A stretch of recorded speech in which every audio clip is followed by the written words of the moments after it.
Hello, and thank you for joining me for a dose of virtual vitamin Z.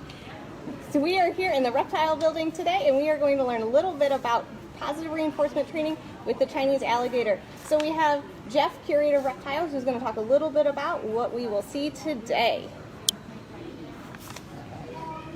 Jeff, how many Chinese alligators do we provide care for here at the Detroit Zoo? So we currently have two individuals. We have a mating pair. We have one male and one female. The male is about 43 years old. The female's about 23 years old.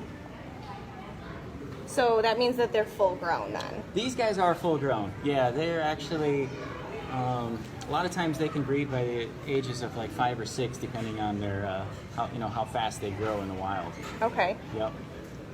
Do you know how long they live in human care?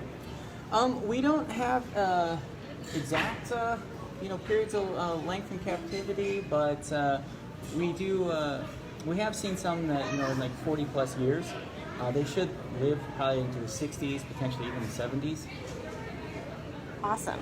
So, what kind of positive reinforcement training do you do with the alligators? So our primary goal for our training, we're kind of just doing, right now we're just trying to get them used to feeding from folks. So right now the female is the one that you're watching eat right now. So we're just trying to get her used to feeding. She was really shy when she got here, and then all of a sudden she got really food aggressive. So now we're trying to kind of calm her down a little bit from that. But you'll see over, if you look at the male here, you'll see that with him, they're using a target. So they get him to come up to the target, and then they give him the food. And why is it that we are using that target with him? The reason why we use the target is eventually what we want to be able to do is we want them to get them to come to the target. So that way, if we want both of them to come to a specific target on one side of the habitat, then we can close off the habitat and divide it, and then we can work on the other side without bothering the animals. Does one individual have stronger behaviors than others, especially with the target? As far as we haven't tried the target on her yet, but she has a really, really strong feeding response. So as you can see here, so we're just trying to get her used to kind of calmly taking the food a little bit at the moment. But as soon as we do start with the target, we're hoping that she won't be as aggressive towards everything. Sure.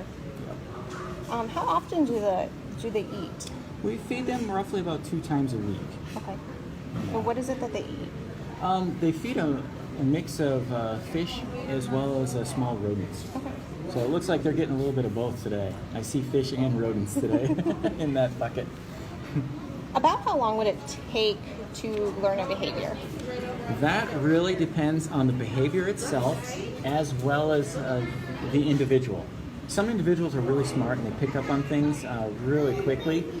If the behavior that we're looking for is really simple, an animal could actually pick it up potentially even within 1 session. Okay. Sometimes. But a lot of times if it's a fairly complex behavior, it could take a matter of weeks or even a couple months, depending on the complexity of the behavior that we're looking for them to do.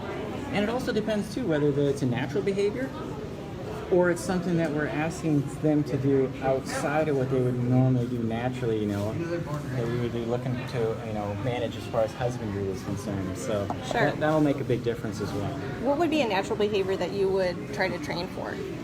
Well, in these guys here, this was kind of considered a natural behavior for them to come and get the food.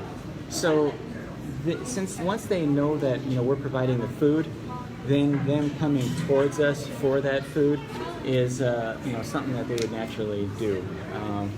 Getting them to maybe just sit there and open their mouth, for example, just so we could look into it, that would be kind of an unnatural thing. Sure. We haven't tried to do anything like that, but that would be an example of something that's not as natural.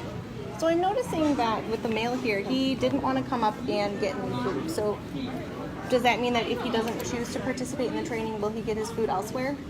If he doesn't choose to participate in the training, it depends on how much food he's gotten during the week too.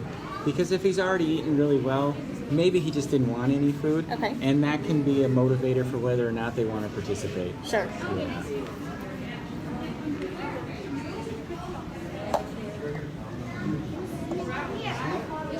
Let's see, I don't think we have any other questions. Okay. Do we do target training with other reptiles? Actually, that is a really good question. We do some target training with some of our lizards, and our water monitor we'll target train with. Some of our tortoises, our large tortoise, our sulcata tortoise, the spur-thighed tortoise, we have done target training with him. So mostly lizards and tortoises, aside from our crocodilians. So if I think about training with my dog at home, they eat every day. Right. Right? So is it a challenge because they don't need to eat as much and as frequently? Is that an added challenge?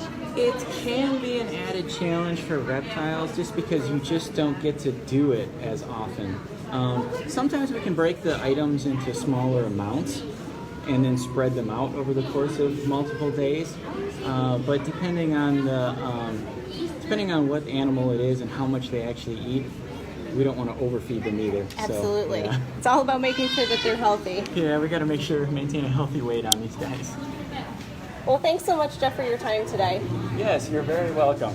And thanks so much for joining us for this dose of virtual vitamin Z. If you'd like to see more, go ahead to the Detroit Zoo's website under Education for online learning. Have a great day.